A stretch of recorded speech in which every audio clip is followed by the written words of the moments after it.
Marie était une jeune femme qui avait tout perdu. Elle avait grandi dans une famille dysfonctionnelle, où la violence et la peur régnaient en maître. Elle avait été victime de sorcellerie et de manipulation, et sa vie était devenue un cauchemar. Elle se sentait prisonnière des ténèbres, incapable de trouver la lumière. Marie avait perdu tout espoir. Elle se sentait seule et abandonnée, sans personne pour l'aider.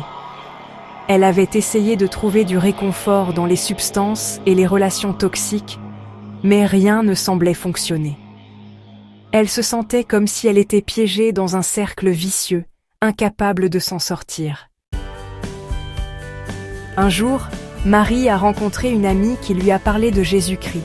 Elle lui a dit que Jésus pouvait la libérer des chaînes de la sorcellerie et des ténèbres, et lui donner une nouvelle vie.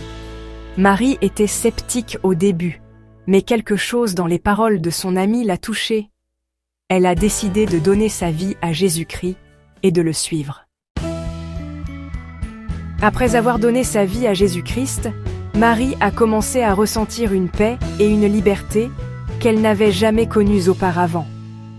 Elle se sentait libérée des chaînes de la sorcellerie et des ténèbres. Elle a commencé à lire la Bible et à prier, et elle a découvert que Jésus-Christ était réel et qu'il l'aimait. Marie a commencé à changer. Elle a arrêté de consommer des substances et a commencé à prendre soin de son corps et de son esprit.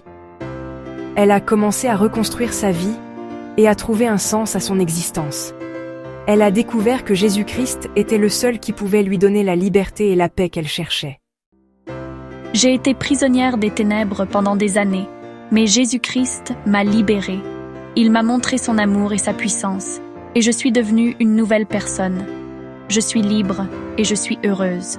Marie veut partager son témoignage avec le monde entier pour montrer que Jésus-Christ est réel et qu'il peut transformer n'importe quelle vie. Participez à notre vidéo pour découvrir la puissance de l'amour de Dieu et la délivrance en Jésus-Christ.